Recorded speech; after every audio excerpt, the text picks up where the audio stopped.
Please don't spoil the movie by adding your own soundtrack. Never. For the first time in forever. We're recording something. Hello, love. What's poppin'? This is our first. Excuse me.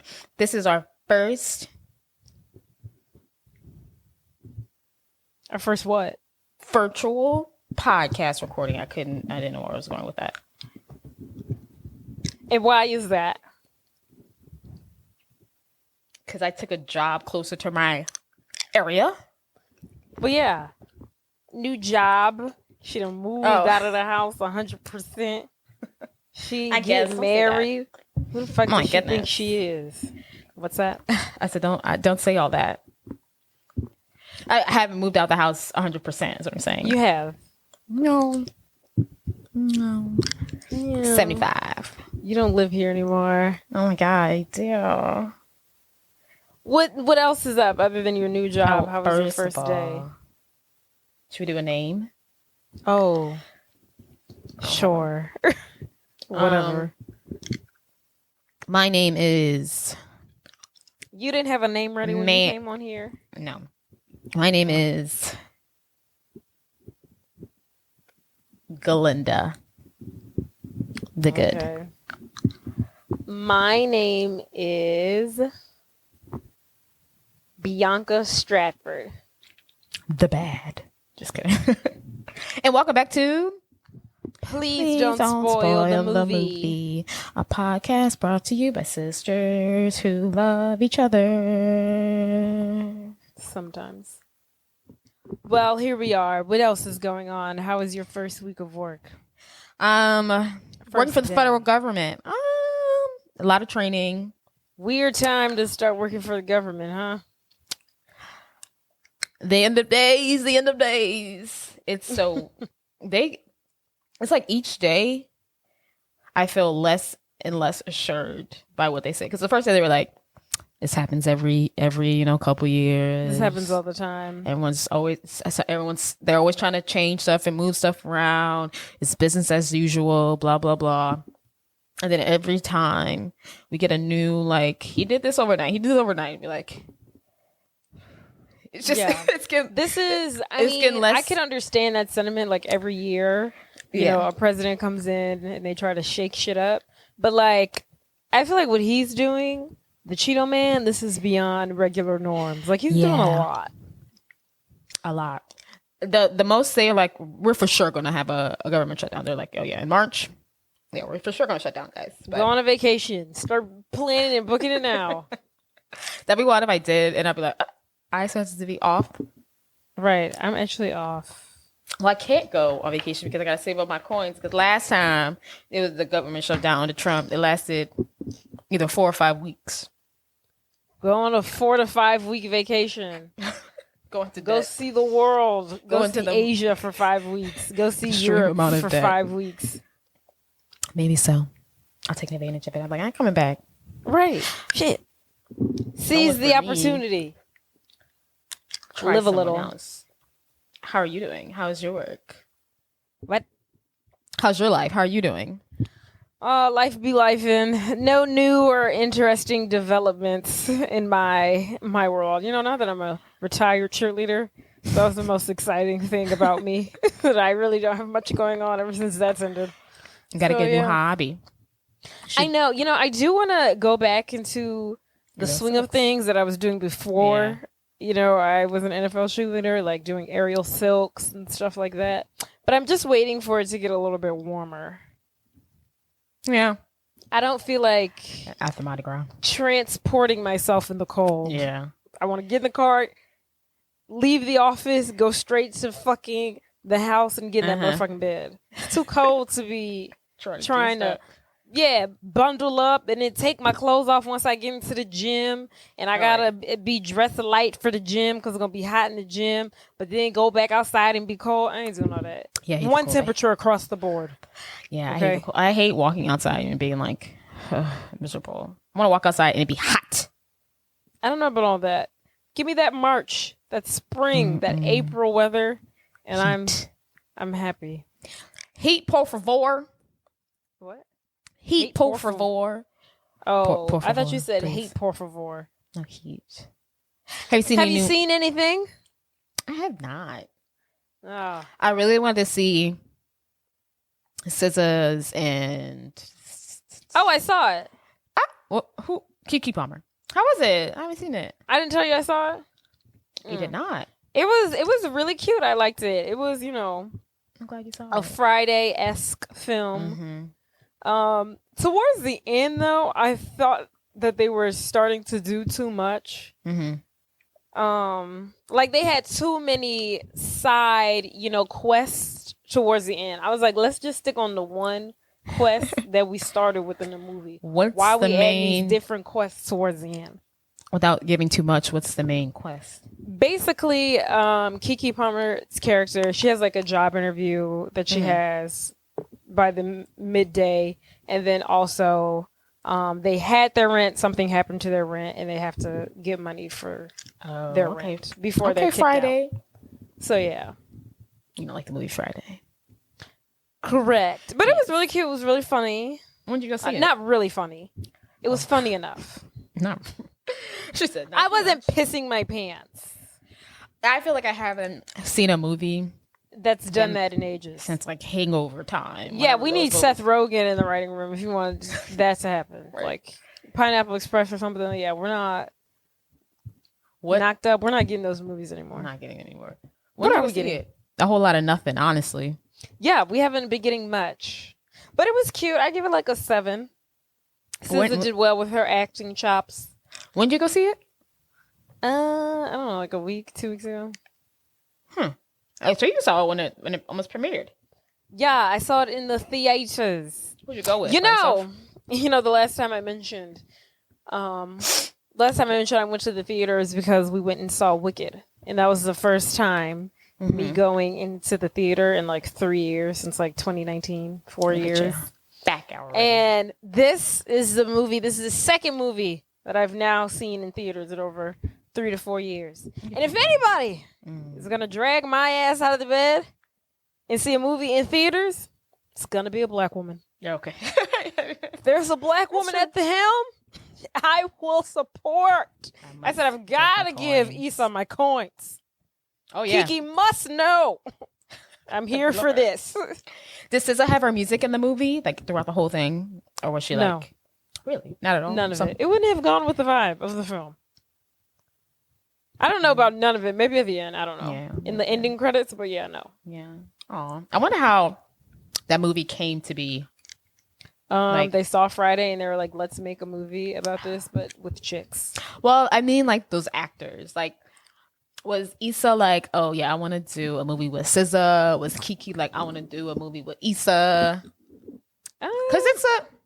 Well, only because it's SZA, because she's not an actor. So I just want to actually just how did SZA get into the picture? Into the mix. I don't know, but she really did a good job. I was like, oh, she's standing on her own. Okay. I thought she was going to be a little stiff, but she did good. How's my girl Keke? When she started getting to that sultry, like freaking 1960s slave-esque voice, I can't stand it. She didn't do much of it in this film, but she did good. She did good. Okay. Sometimes I can't stand how she talk. I love Keke, but I did appreciate her in this movie. Yeah. Okay, good. I feel like they shot at the same place they shot Insecure, the apartment. You live in movie? Who knows? Maybe. Did you watch Insecure? Like the first 2 seasons, then I kind of fell off. Okay, moving on to the next thing that I've seen. I also watched The Substance recently. That's the movie with Demi Moore. No. What's that about? Okay. I'm not familiar with it. Let me look it up. Shameful. What's it about? Well, I want to know if you've seen it. Does it ring a bell? You haven't heard of The Substance? Maybe I saw like a commercial, but still didn't know what the hell it was about. Okay, well, yeah. Amongst all those, movies that are in the Oscar nom category, this is one of them. She's one of the front runners for Best Actress at the Academy Awards this year. Okay. But basically, the movie is about Demi Moore's character. She's, a dying star. Some kind of way, somebody tells her about this, like, substance, quote unquote, that she can take. And basically, it creates, like, a better, like, younger, more youthful version of herself. I wouldn't want to do that. But which doesn't make any sense because I was like, why would anybody do this? This is stupid. You can make somebody else. What? I'm a woman. It's like you can make someone else. Like, I can give birth to someone who's gonna be hot. Right. That's basically what she does. Basically. Yeah. But I'm thinking like, it would be like, so it's ridiculous because then the substance, the instructions, the rules are basically like, you are one. Like, don't think that you're not. It's not you. It's not she and you. Y'all are together. Y'all are one, right? Okay. But only you get like 1 week on, 1 week off. So while the new version of Demi Moore is like living her life, Demi Moore is like knocked out. And then while Demi Moore is living her life, the new version of her is like knocked out. Like, you can't be awake while the other one awake. Do they know what each other is doing? Like, are they? No, they're like asleep. They're like unconscious. How does that make them one? I don't understand that part. You fuck around on yourself. You fucking around on them too. I know. Basically. But then why don't we have the same memories then? You're living two separate lives. It's like supposed to be the best of both worlds. You can live your original life. Which doesn't make any sense because it's like, oh, you get the best of both worlds. Like, you can live your life and then this like better version of yourself. But if I don't know you're not reaping what the other version of yourself is living. Like, you're not conscious of what's going on. Yeah. So it's like stupid. Old me doesn't know that. Like, it'd be one thing if like I was asleep at home, but like I knew what young me was doing because or you were like somehow experiencing the same thing, but that's not the case at all. Besides these clear plot holes, did you like the movie? It was good, and then it got to the end, and I was like, "We're doing so much." Yeah, it doesn't seem up your alley. I mean, I liked it for the most part. And then we got to the end, I was like, "All right, wrap it up." It got too bloody, and I was like, "Ugh." Disgusting and like weird and gross. So they try to kill each other. Don't tell me. But all in all, I thought it was a good movie. What did you see it on? You paid Amazon Prime. Okay. I see. I recently noticed this movie the other day, but now you know what it is. No, like I did see this, but only like a small snippet of it. But I haven't like. It came out when I'm saying that it came out in August 2024. Like, I didn't hear anyone talking about it. Is what It came out in August? It doesn't feel like it came out that long ago. Maybe it did come out in August. Sorry. September 2024. Even that seems like a while. I feel like it came out in like November. I feel like I haven't heard anyone talking about it. I feel like that's all. Your algorithms are so different than mine. Because I feel like I've seen so much. I haven't heard one about the movie. Especially like on Twitter. Like every time I look up, there's something being talked about. What are they saying? Movie. Good, bad, or just talking? Just like Demi Moore got nominated for blah blah blah in her role in Substance. And then Substance coming out and blah, blah, blah, blah, blah, blah. And see, I feel like that's the only reason why I'm hearing about it now is because they're talking about world season. But yeah, I was hearing about it before then because every time I would see something about it, I'd be like, "What the fuck is this movie about?" Yeah, I ain't heard nothing. So I wanted to get to the bottom and see what it was about, and I saw what it was about. So tight, titty tight. That's all I've seen. Sounds like you haven't seen anything. Well, last time I had a list of movies that I saw. I don't recall. Alrighty. Anything else you want to talk about? No. Yeah. Life's pretty regular. Life's pretty dull. Okay, thinking about dull lives. Think neurotic little girl. Think spoiled, carefree princess. Excuse me. Think rock star. Think orphan of a rock star. Think New York penthouse apartment. Think stroke. Think dad confined to a bed and he's a vegetable. Think absentee mother. Think deceased parents. Think rock star. Think two best friends, one female, one male. Think I am now poor. Think I am now poor because all the money that has been left to me as a child has now been embezzled. Think the iconic, the wonderful, the American sweetheart Dakota Fanny. Think the iconic, the never forgotten, always loved Brittany Murphy. And that brings us to, drumroll please,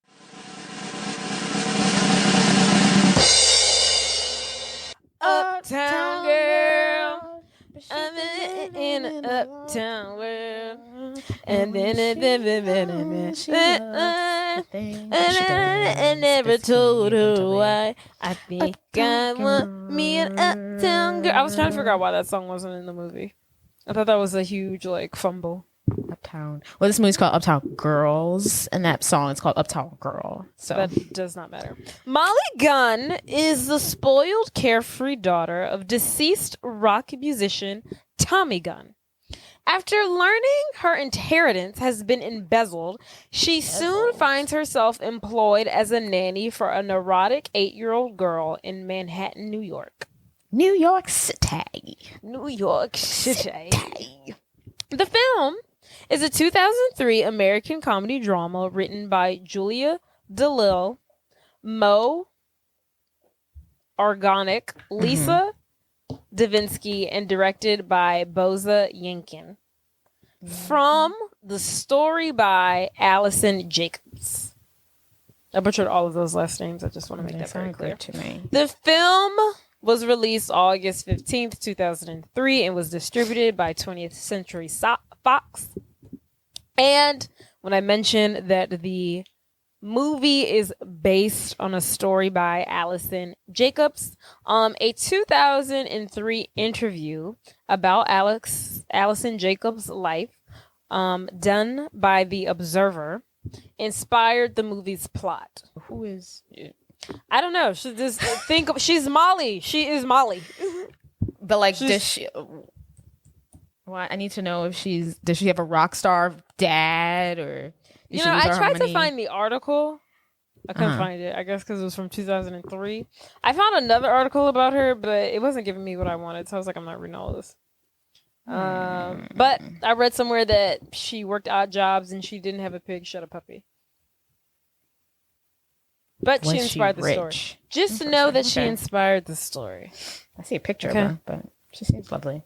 She's got frizzy hair, frizzy curly hair, oh, never mind. Well, she's redhead. Whatever. Our friend, well, I wouldn't really call her a friend, Piper, because I don't even know how to pronounce her last name. Piper Parabo was originally considered for the role of Molly Gunn. That's the chick from Coyote Ugly. Yes. The main girl. I could have totally seen it. It would have worked. Yeah. I think... yeah. It would have been different, but it would have been good. I really don't think it would have been that much different. I was like, oh, they definitely have the same vibe. I could have totally seen it. I think it would have done just as well. I feel like she wouldn't have been Not as playful. Not to discredit the great and talented Brittany Murphy. This movie has a 13% on Rotten Tomatoes, girl. Let's talk about that. Because I would argue that this movie, during its time, should have been nominated for Best Original Screenplay. Yeah, it's very good. I was like, this is, in my head, I was like, this is an award-winning film. To me, this should have got the Golden Globes, the Critics' Choice, the Academy Awards. This movie, I was like, this is 10 stars. Phenomenal. No, it's 13% is crazy. I don't even believe that's so low. Rotten Tomatoes anymore because the Google users, there's a 78%. I could understand maybe 30%. 13% is, you're saying everything about this movie is awful. Yeah. The acting, the storyline, the plot. Yeah. All of it. But everything in this movie is in fact fantastic. And it's like, it's more than a chick flick. It's about death and loss. Yeah. Father-daughter relationships. Friendships. Growing up. About everything. Growing young. There's a lot in here. There's Childcare. There's a lot of symbolism in this movie. 13% is crazy. 13% is a percentage that I cannot wrap my head around and be okay with. They can go jump off. Shame on them. Budget. Absolutely. The budget. I couldn't find much, so budget me, please. You couldn't find much? So am I guessing, or do you know the answer? You're guessing. I know the answer. I always know the answer. When you said you didn't know much, I didn't know what that I couldn't find much on like anything else. This is all I could scrape up. Fuck.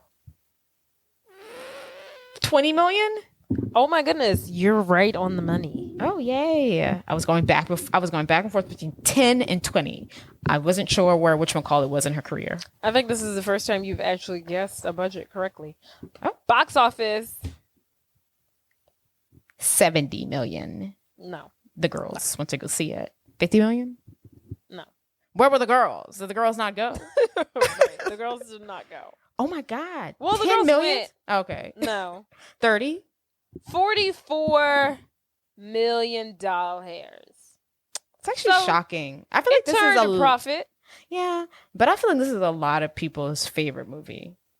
I mean, yeah, I think, as a result, it's gotten like wine. Yeah. People have, over time. It's a cult classic. It's gotten better, yeah. Because the film opened at number 5 behind Open Range, SWAT, Freddy vs. Jason, and another movie that we have reviewed. Do you want to guess it? Came out in September. August 15th, 2003. You were like, where were the girls? The girls. Oh my God. The girls were seeing this know. Instead. It's number 1. Oh, I'm never going to guess. Think a little bit younger audience for this movie. Rom-com? Everything is. I feel like everything we do is rom-com. A little bit younger. I would just call it a comedy. I have no... Oh, I'm going to be so mad. Tell me. I don't know. Unless you want to give me another hint.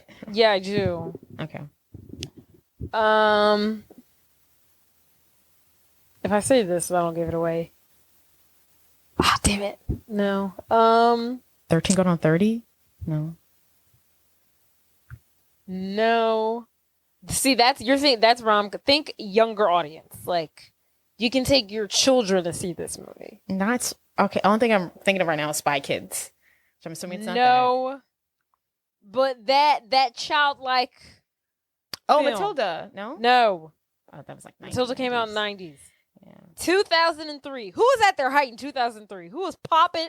Mean Girls? No. But you're getting warmer. Oh, Bring It On. No. Oh my God. Who? Okay. Go back to Mean Girls. Who was popping in 2003? Lohan. Yes. We've already done this movie. It's not Freaky Friday. Is it? It is Freaky Friday. It is Freaky Friday. Why are you saying it's not Freaky Friday? Okay. What I want to say, it's not. It's like when she dances on the stage. 10 Things I Hate About You? No, the other one. No. Lindsay Lohan. She's Confessions of a Teenage Drama Queen? That's what I was about to say. I wanted to say it's not Confessions of a Teenage Drama Queen. Oh. But somehow Freaky Friday. This movie came out the same day as Freaky Friday. That's crazy. Isn't that crazy? I wonder what Uptown's Girls audience was supposed to be. Is it the same, or was Uptown Girls trying to do like an older people? Because it's kind of serious. I think it was, definitely older. Like, you're taking your little 12-year-old girl to see Freaky Friday. You're not taking her to see Uptown Girls. And, if I'm a 23-year-old, I'm going to go see Uptown Girls. I'm not going to see Freaky Friday. Yeah. But, everyone loves Jamie Lynn. So, yeah. Damn. I wonder if they would have done better. Yes. In a different month. Brittany Murphy as Molly Gunn. Dakota Fanning as Lorraine Ray.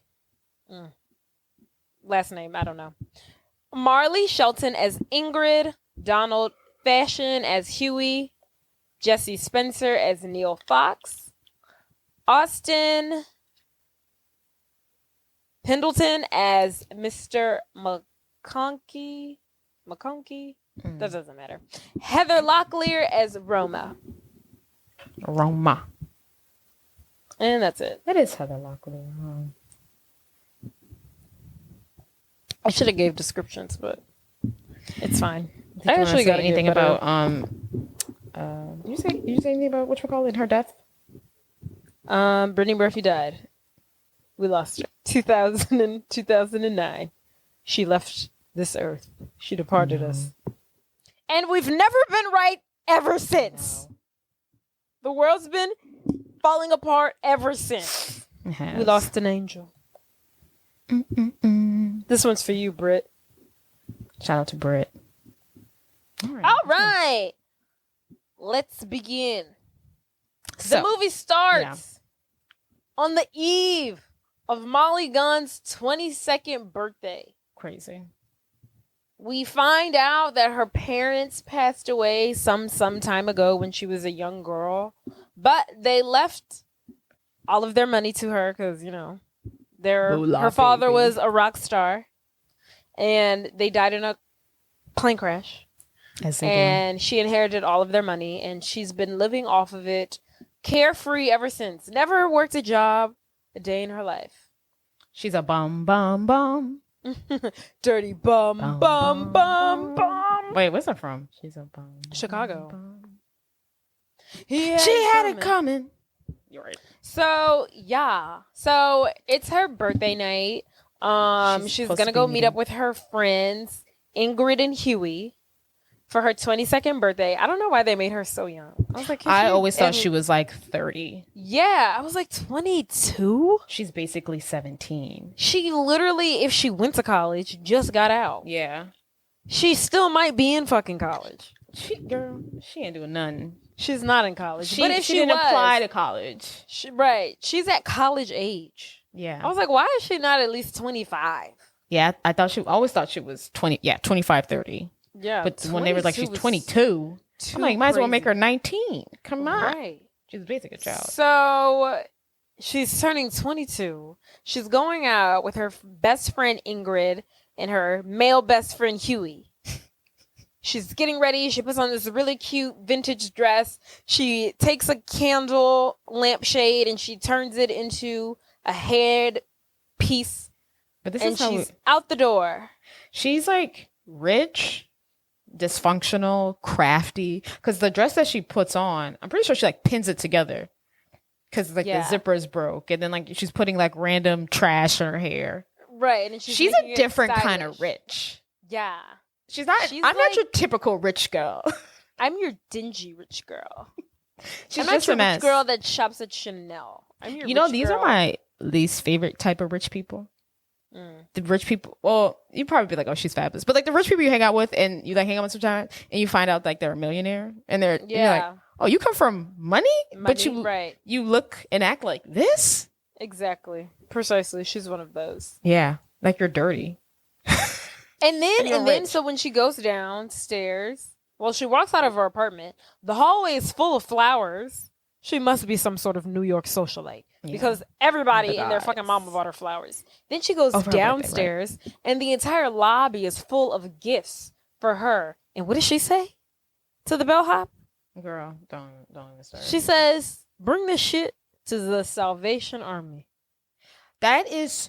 First of all, I could have turned the movie off right there. I was like, that's so sweet, but then also so ungrateful at the same time. No, that's not sweet. That is crazy. Yeah, just take it all to Salvation Army. Actually, that is crazy. How about you a present? I paid money. I shipped it to your home. I put you a present.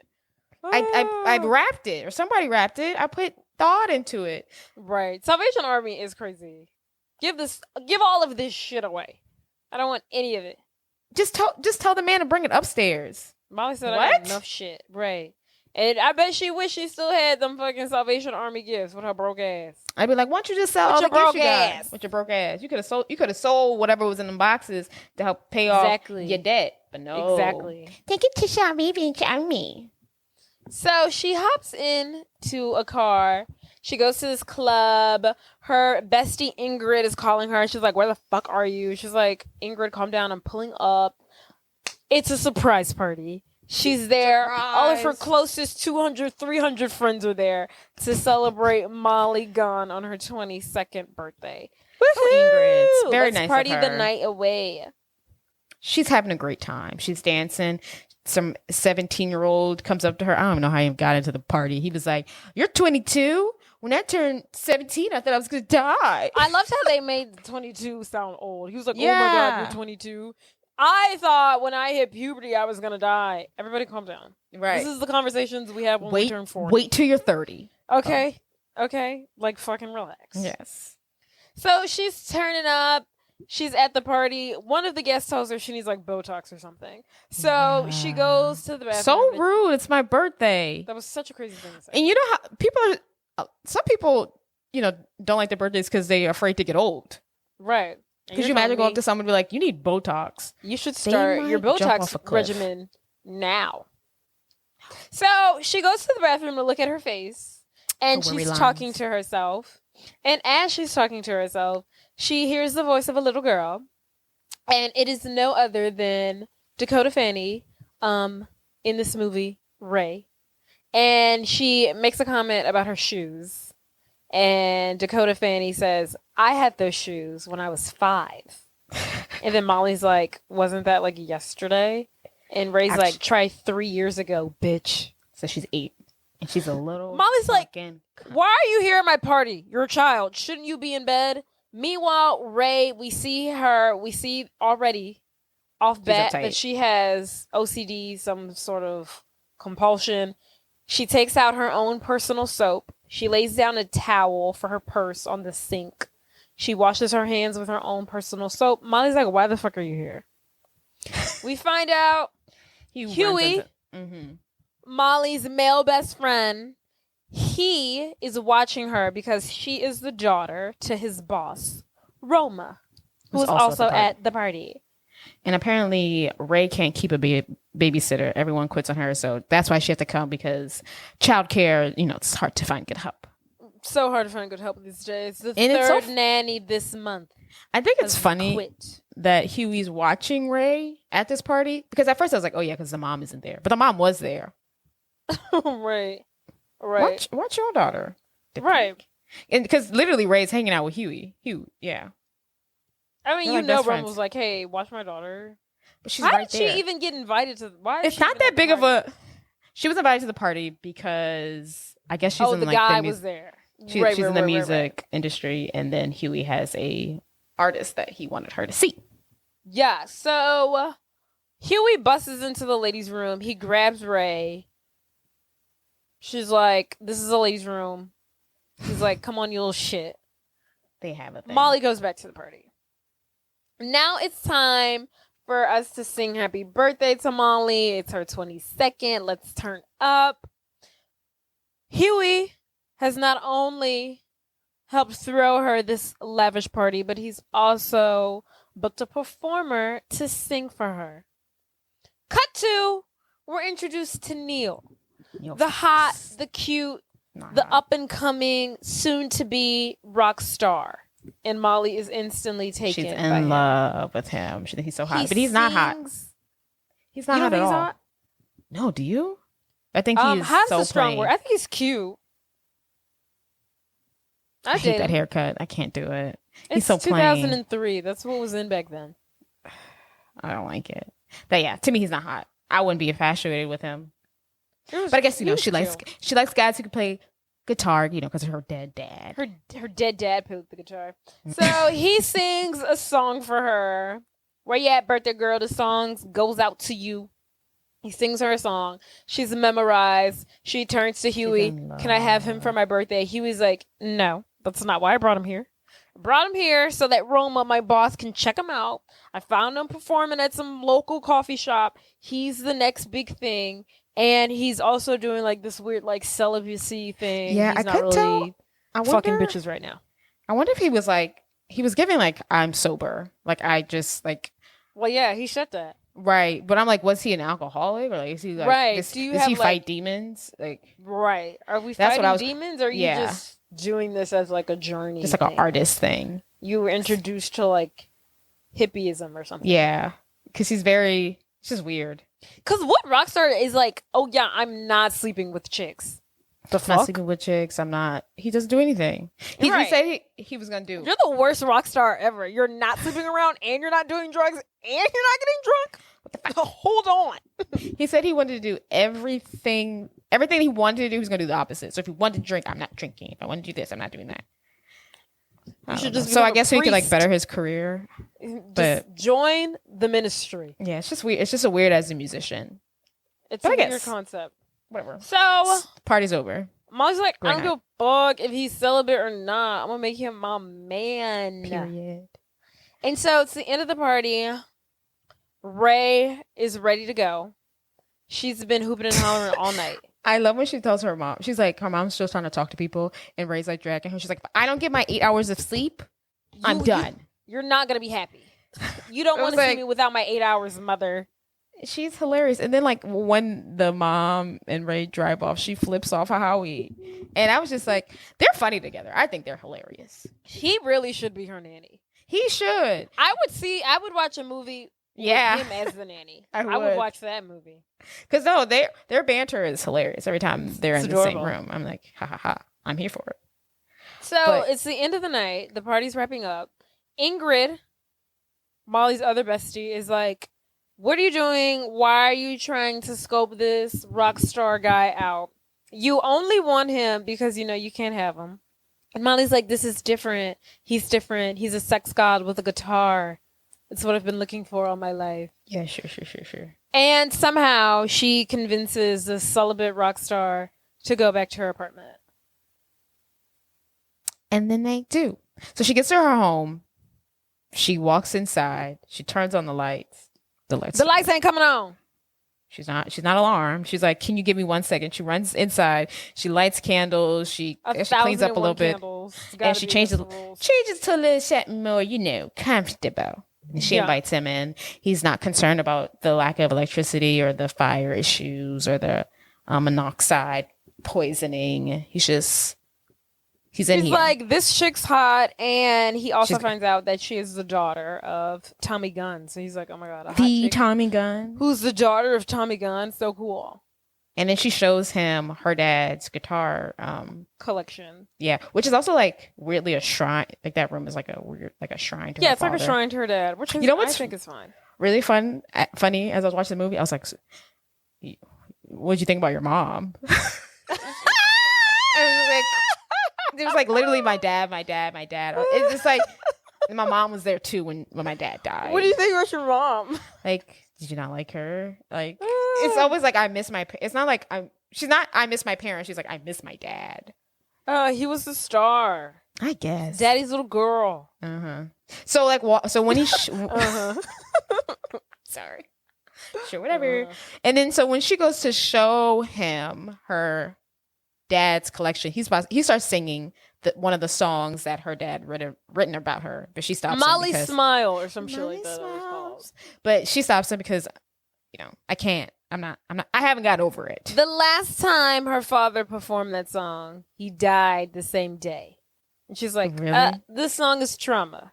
Sorry. That's kind of stupid because it's like, was that in his set? Like, how many other songs did he perform that day? Like, was he at a concert? But that's the one that was about her. You're right. Yeah. But that's the one that was about her. Like 15 songs.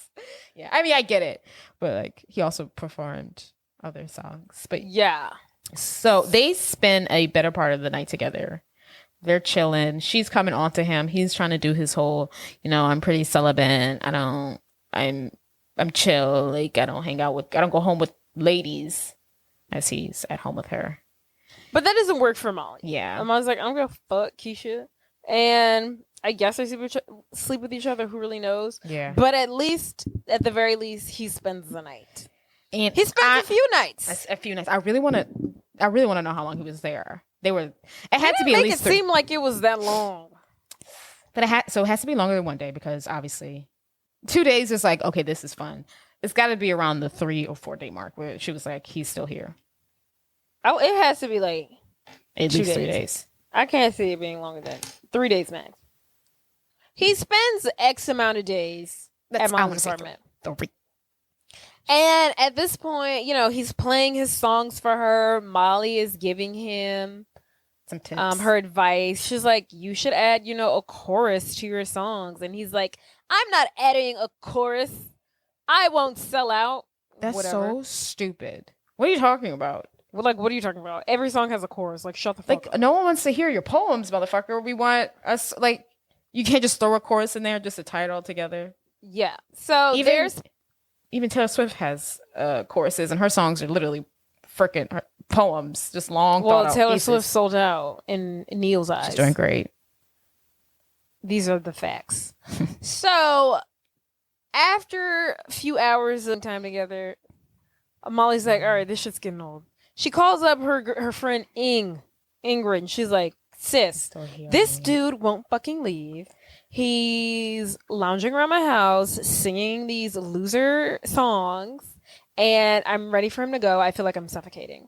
And then Ingrid, she's like, you always do this. You do this every time you're with a guy. You don't know how to set boundaries. And then Neil starts calling her. And she's like, gotta go, gotta blast. Neil's calling me. Neil, on the other hand, is like, hey, can I have my shit back? I'm ready to go. He was so rude. He was very rude. He was like, he did like a one. I don't like Neil. Ladies, beware of Neil. Men like Neil are I don't like Neil at all. Trouble. I don't like because Neil at he all. Is so fucking hot and cold. It's ridiculous. So weird. That bitch probably has a whiplash from all the goddamn back and forth he's been giving her. I mean, she crazy too. Because how you gonna be like, I want you to leave the moment he's like, okay, I'm ready to go. She's like, whoa. whoa. But like literally, he's like, I need my stuff back. And take off my shirt. She's like, why? He acting like I'm not keeping you captive here. We were enjoying each other's company. Right. Nigga, you in my shit. Right. You in my face. So he asked for her boxers back. She gives her boxers. He looks in for his shoes, his jacket. He doesn't find his jacket. She's like, what's going on? What's wrong? Happened? Why are you leaving? And he's like, I've been here for like X amount of days now. I can't keep staying here and pretending like I live here. You have shit everywhere. I actually have to get back to my life. You don't have lights. You have 3 weeks worth of laundry, 2 weeks worth of takeout laying around. I gotta get my shit together. He wasn't that I respected. Like, this is like, you have too much going on. I appreciated him telling her that. It's rude because it's like you've been living in it, but like, dead ass. Yeah. Like, it is. And he's like, if I stay here any longer, I will become like you. And he's like, I can't do that. You will rub off on me. Right. You were rubbing off on me and I must go. Yes. And she's like, no, don't stay. She's like devastated. And he's like, yeah, I gotta go. He's like, I'll call you. I promise. Liar!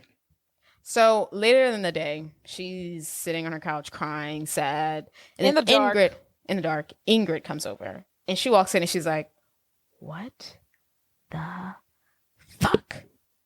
It's more chaotic and dirty and in here than usual. You're over here crying. It smells. It smells in here, Mel. It smells in here, Mel. And you're over here crying about some boy. Molly's just like crying. She's like, he said he was gonna call. He didn't call. I love him. And then Ingrid's just like, why is there shit everywhere? And Ingrid's like, we need to get you together. We need to clean you up. And then Molly's just going on and on and on about Neil. And then Ingrid is like, focus, bitch. I see past due notes sitting on your counter. It looks like your water bill hasn't been paid. Your electric bill hasn't been paid. What's going on? She sits her down. She says, Molly, who the fuck pays your bills? Who pays these Molly things? says, Bob. Bob pays the bills. Ingrid's like, who is Bob? Molly's like, it's my parents' guy, Bob. He's the one who, watches my inheritance. He pays all my bills. He does. Ingrid's like, okay, cool. Let's call Bob. Her phone's disconnected. Ingrid picks up her cell phone. She tries to call Bob. Bob's phone number is disconnected. Ingrid's like, this cannot be good. This is a red flag. Red flag. Ingrid, great friend. Ingrid that's a lot to take Molly on. would actually die. Legitimately. If she didn't have Ingrid. She would die. That's a lot to take on. Yeah.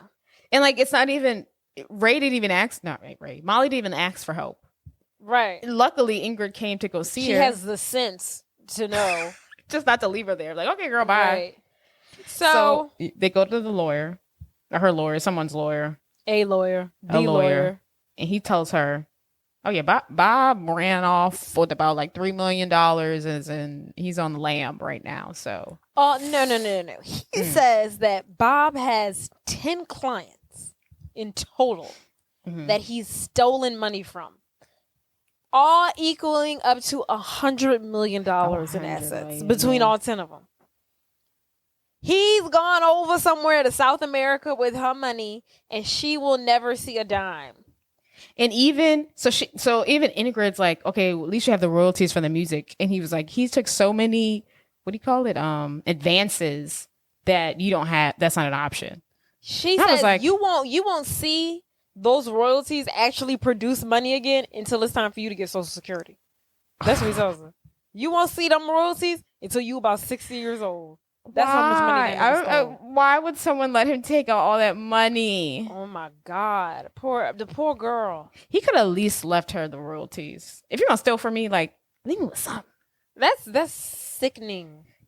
And so the lawyer also tells her, he's like, if he ever comes back, he'll be back in an FBI van, but you will most likely never get that money back. Which is. I like that. I feel really bad for people who get like scammed like that, and it's like you really lost your money. And even if you find who did it, sue them. Right. Like it just doesn't come back. Oh, because I hate it. It's one thing. Okay, the girl already lost her parents, but at least she lost her parents and was rich. Yeah. Now she ain't got no parents. At 22, at 22, she got to learn how to live. She's a black person at this point. Like seriously, she's going through it. Just going through it. Yeah. Welcome to the struggle, honey. No, to literally wake up and be like, I am poor at 22. It's crazy. I can't go back. With no skills. I live in a penthouse. Right. You can't undo that lifestyle. I can't undo that. So who's on it? Molly, Psych, Ingrid. Let's get you a job. We're going to get you a job. Time to go to work. You have to start working. Ingrid does not play. Ingrid does not play. She does not play. She also... She said, keep swimming. Dakota Fanning's character, Ray, will be Ingrid when she's older. That is who she will become. If it wasn't for... a harsher version. Yes. But... yes. If it wasn't for... No, yeah. She wouldn't be as nice as Ingrid. Yeah. She wouldn't have helped. I mean, she wouldn't have helped Molly that much. But like the stickler style, yeah, that Ingrid is, the neat freak, control freak, that is Ray. Why she ain't the damn nanny? Anywho, so Ingrid takes her to like, I don't know, fucking Bloomingdale's, Saks Fifth Avenue, one of those damn department stores. Over there, she knows the manager. Through this connection, Ingrid is able to secure Molly a job at said department store. Molly's first job. Her first means of employment. Congratulations, Molly. Clap, clap, clap, clap, clap. Welcome to the workforce, love. Welcome aboard. You're going to hate it. And you can't quit until that Social Security kicks in. You're going to hate it. You're going to fucking hate it here. It only goes down from here. It only gets worse from here. You remember that freedom you had? Kiss it goodbye, bitch. So, she already at this department store that she was working at, she's already ready to buy shit and rack up her fucking store credit. And Ingrid's like, bitch, calm down. You're broke. Remember, you can't afford anything. This isn't and for you. Molly has her eyes on these Egyptian cotton high thread count sheets that are like $1,000. Yes. She's like, no man, Molly says, can resist Egyptian cotton.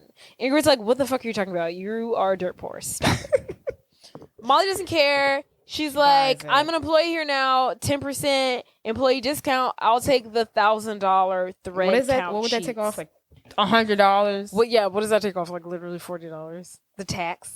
Congratulations.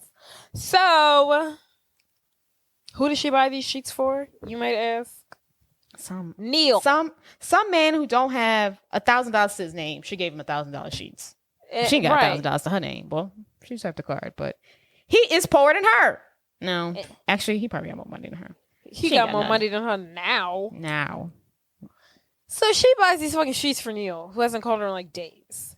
So she takes her sheets. She goes over to his apartment at like midnight, and she knocks on his door. She seemed real crazy. She getting into like, it's a little crazy girl. Yeah, she is giving crazy, and he's like, he handles it very well. Yeah, I think like he's like, fine. He's so weird. He indulges it. Like he indulges the craziness.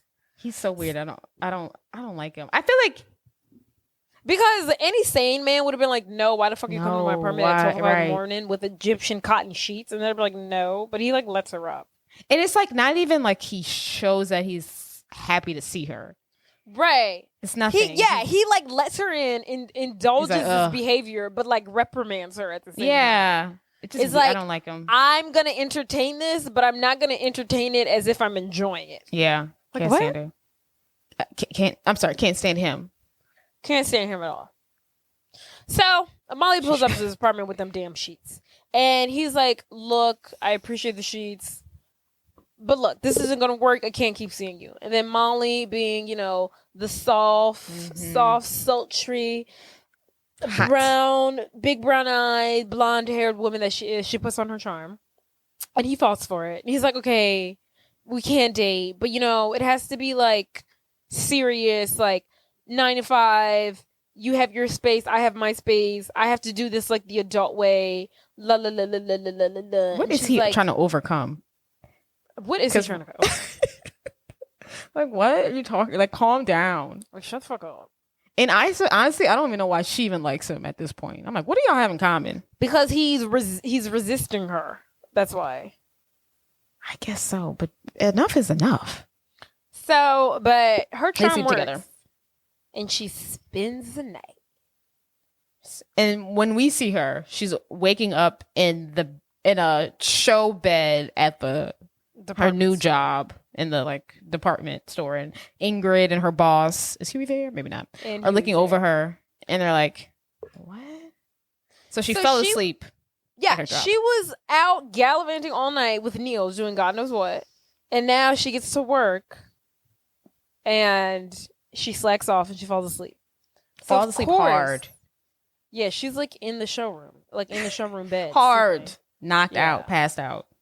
She's, of course, we gotta let you go. You're fired. Fired.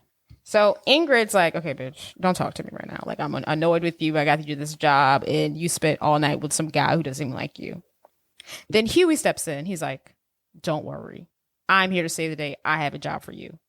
She's like, are you going to give me a record deal? And he's like, no, sweetie. LOL. Cut to, we see Molly picking up Ray at her private school, New York, Upper East Side, preppy. Her all-girl prep school on the Upper East Side. That costs, I'm sure, thousands and hundreds of thousands of dollars a year. And when Ray sees her, she's like, you? Why are you here? You're my new nanny. And that's how you know her mama don't love her. Why you say that? Because have you met Molly? You want Molly to watch a child. Well, that's fair. That's why they'll take anybody at this point. She just wants a warm body. Honestly, luckily the people she hires don't attack little Ray. You're just gonna throw random people at freaking your daughter, your 8-year-old daughter. She don't give a fuck. As long as she's still breathing. I wonder, and I really wish we could see how the dad was like. Because maybe the dad was like the sweetest person in the world. And maybe I wonder how long he's been in the coma. In this coma, in this vegetative state. Can't be more than a year, I would imagine. But this doesn't seem like a new thing. This seems like this seems like she's been dealing with this all her life. Right, but I just feel like you can't just have.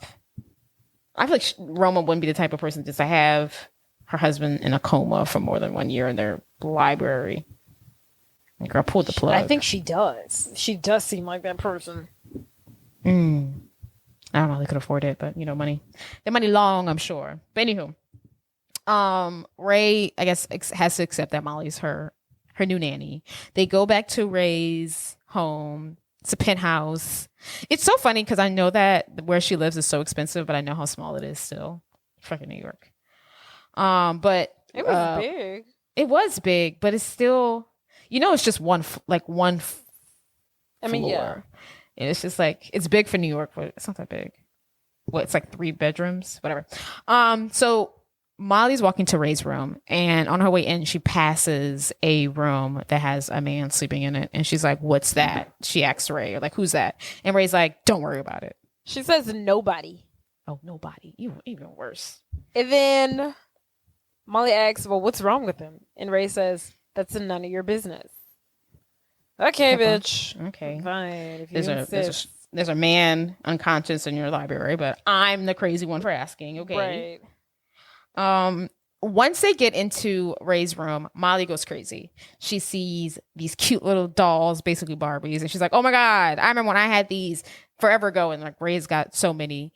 She starts touching it. Ray's freaking out. Then Molly goes to her little tea set, and she bites into one of the freaking scones thinking it's real. And Ray is like, what are you doing?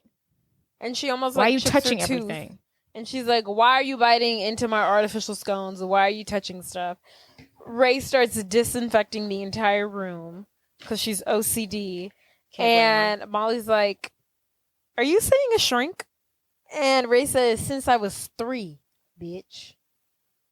And so this is what Molly is dealing with. She's dealing with an OCD, neurotic, germaphobe, adolescent, but has the soul of a 42-year-old woman, all wrapped up in an 8-year-old body. And they're Molly and Ray are like polar opposites, and like also like 2 extremes. Like Ray is a full child, never grew up, can't take care of herself, just free and doing whatever because she thinks she can get away with everything.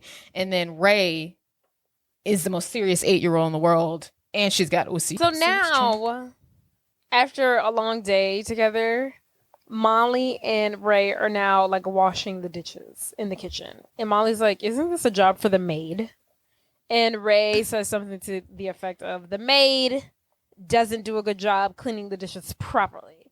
And these two start going back and forth over whether they should be using a rag to dry the dishes or a new paper towel each time to dry each individual plate, because that's how Ray likes it.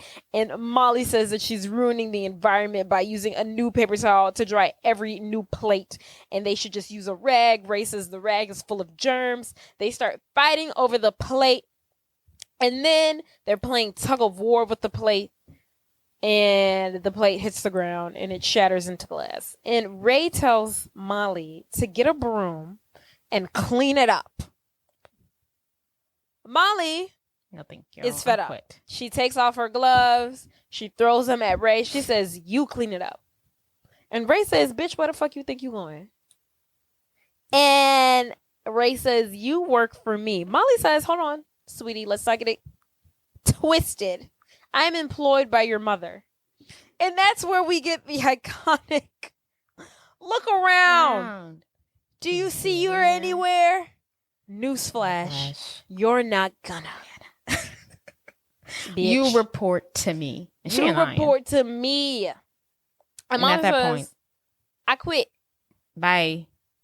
And she's out the door. Out the door. So she's already having a rough day. She just quit her nanny gig that she just got. She arrives home to see her little piggy hanging outside. Like, what's his name? Mo? Oh, yeah. She's got a pig for a pet. She's got a pet pig, yes. So she sees him saying, like, leech stuff outside her home. And she's like, why are you out? Did you get out? Something, whatever. She goes to unlock her door, bolted. She can't get in. And she's freaking out. So the next scene, I'm assuming it's the same day, she meets with like the board of her rich people home. And they tell her that she's out. You're late on rent. You're a terrible tenant. I'm sure she's the youngest person in there, and everyone there is like 50 up and trying to keep a nice, calm place. Right. But she's got millions of packages in the front office that she wants to give to Salvation Army. And then upstairs on her floor, she's got it decorated like it's a freaking garden. They're ready for her to go. And she's not rich anymore. She's not making rent. She's not paying the utilities. You can't afford to live here anymore. Get out, they say. And they say, you're not allowed on these premises without someone with you. And you may only go into your apartment to gather some things that we see fit. And they basically tell her, like, some of the stuff we might take to help pay for the rent that you owe. Yeah, they're basically like, and some of your shit that you're leaving behind, we're taking for collateral. Right. I'm surprised they didn't try taking her dad's yeah, I was like, if anything, guitar. They should have took the guitars, but that'd be stealing. That'd be so mean. That'd be so mean. She would have really went through it. She's going through it. Yes. Yeah. You know, Molly has the best energy, very positive, given all the things that are just being thrown at her right now. I think she's just so out of it. It's almost annoying how positive she is. Yeah. Like she should be having a mental breakdown. She's handling it exceptionally well. Yeah. Exceptionally. So she has no home, and where do you turn when you have no home? Nobody. Your friends. Man. Girl, no, your man. Oh, your man. She do go to that boy. She goes to that boy. It should be your friends, but obviously she goes to that boy's house. She goes to Neil's apartment, ringing on the door. I think she has her pig with her, and he sees her downstairs. He's like, not today, Lord. Not today. He ignores her. So he doesn't let her in. And then we see him sitting or sleeping on her $1,000 sheets. Cotton sheets. He won't let her in, but he's sleeping on her goddamn sheets that she bought for him. And I know he's sleeping good. Trifling. I know they're wonderful sheets. Excellent sheets. So she must go to her second option, which is Ingrid. She pulls up at her bestie's house. Ingrid, of course, is willing to allow Molly to stay with her, but she must set some ground rules. One being that, bitch, you can't bring all the shit that you had up in your apartment into my apartment. You have to downsize. And she's already brought it into her apartment. Yes. Half of your stuff needs to go. I can't fit my stuff and your stuff in here. You got to get rid of it. You're supposed to bring an overnight bag. Your pet pig. You got to get rid of your pet pig. And Molly's like, what the fuck?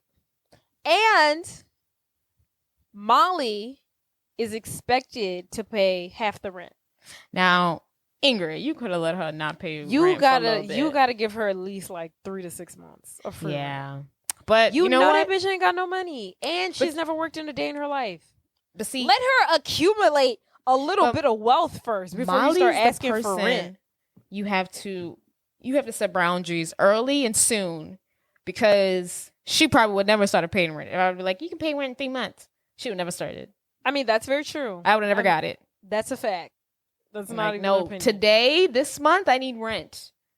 Let's kick this adulthood in overdrive. But if she was, we need to get this ball rolling. I can't. I don't have time to play with you, Molly. But what is Molly to do? She doesn't have a job. She quit her nannying gig, and she's expected to pay rent. So now, what does she have to do? She has to go crawling back. Please, sir, to Ray. Can I have my job back?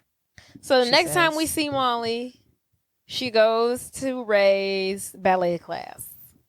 And she's there to pick her up. And Ray's like, what are you doing here? And Molly is like, well, look, I talked to your mom. And, she said if it was okay with you that I could come back on as your nanny. And I just want to apologize for how things went down the last time we saw each other. Really sorry about that. And Ray thinks it over. She looks at Molly and she tells her, you're on probation. Awesome. Could you imagine? Okay. An 8-year-old telling you you're on probation? Like, oh my God. I'd be like, what the fuck is my life coming to? Right. I need Roma to say it at least. Jesus. Right. This 8-year-old got my whole life in the palm of her fucking hands. It's ridiculous. So after all this, Molly even tells her, like, hey, thank you for giving me my job back, but I have a surprise for you back at the home, your home. Ray goes home and finds the pig in her room, and she's like, what the fuck is this doing here? What the fuck am I supposed to do with this pig? I'm surprised Ray accepts the pig. I'm really surprised. I thought the pig would have been out in the streets. Does. I'm surprised too. Yeah, very surprised. And then, like, we get like a mixture of scenes, but one scene we see that Molly is having I called it a street sale because they don't have a garage, and is selling all her items to make an estate sale. And she's really having a difficult time parting ways with her items, her belongings, because probably these items, these clothes, these sentiments are all linked to her old life. And is she ready to give that up yet? Probably not. So she ain't ready to give up her shit. Probably but Ingrid, not. She was rich. Ingrid at this estate sale, she running the show. And she not playing no games. She said, bitch, you have to downsize. We're cleansing. We're centering. You have to get rid of these clothes. Repeat after me. Say you want this. And I was like, I want this. And Ray's there, and Ray's like, ugh, you and this fucking pig. So at this point, everything's packed up. Molly goes to take like one final look at her apartment, and the only room that's left to be packed up is the room, her shrine to her father, and it has all the guitars in it. And she asks for a moment, and it's just like her and Ray, and she's like looking at the guitars, and she starts talking about like the fact that her parents died in a car accident, plane crash, and then she asks. And then she asks Ray about, her father and the guy that's in the library. She was like, I talked to the nurse, and they said that that's your dad, and he's in a coma because he had a stroke. And Ray says that was my dad. He's a vegetable now. The girl is crazy. And Molly's like, that's fucking harsh. And Ray's like, that's life, bitch. It's harsh. No, she said it's a harsh world. It's a harsh world. Okay. Even like, oh yeah. And then Ray's like the first one to suggest like, sell these guitars.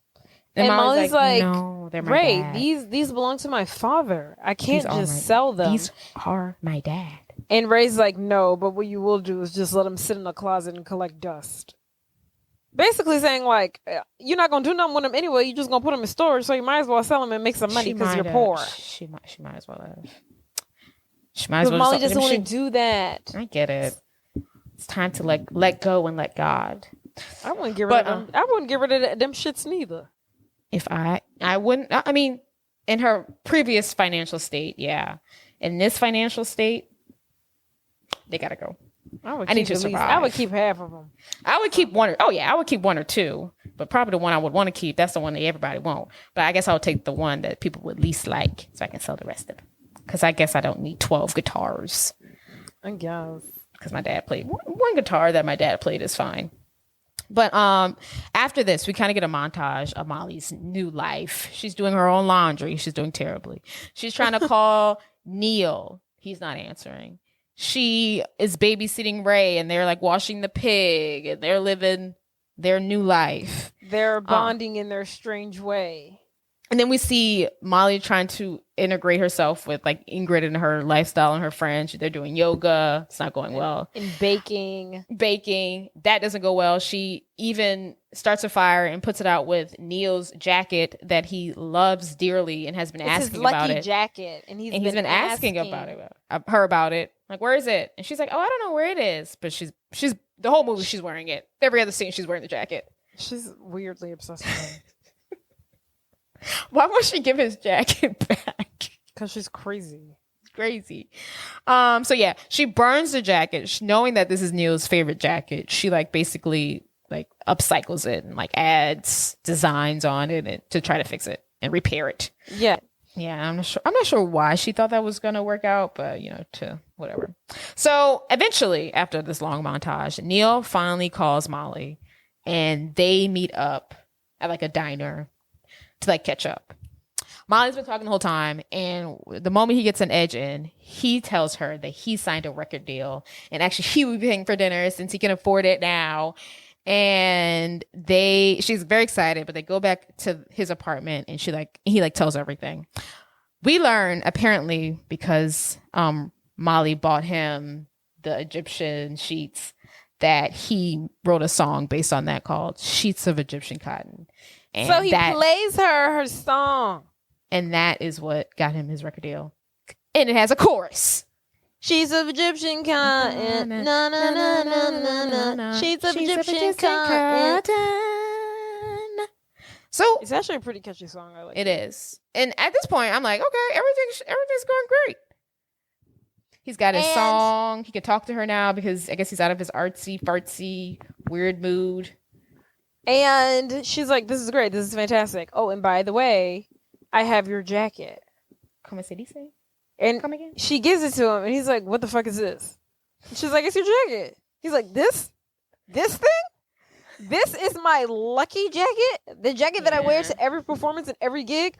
What have you done to it?" She's like, "I just revamped it. I restyled it." "No," he says, "you fucking destroyed it.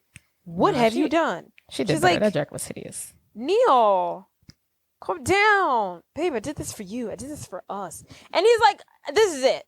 I'm done. I can't see you anymore. We need to talk." And she's like, "Oh my God. What you mean you can't see me no more?" And she's like, "Oh, I see how it is. You take the opportunity, you fuck the rock star's daughter, go off and tell your little loser bandmate friends about it, and then you just forget about me." And he's like, "No, Molly, it's not like that." And then she turns on the childish and she zones him out and starts doing, I don't want to hear it. And that's the end of that. That's the end of them talking. They're broken up. They were never together. I don't know. They're on break. Whatever. So the next thing we see, Molly is at Ingrid's apartment. She's getting ready to go on a date. She's ready to get herself back out there. Neil's not coming around. She's tired of dating these artsy fartsy types. Ingrid is sitting there and is just like, "You going on a date, are you? Huh? We had plans tonight. We had I don't know, something that didn't even some shit that Molly would never want to do. Yeah, something. And I was like debutante social. Yeah, it was something. I was like, Molly would never go to that.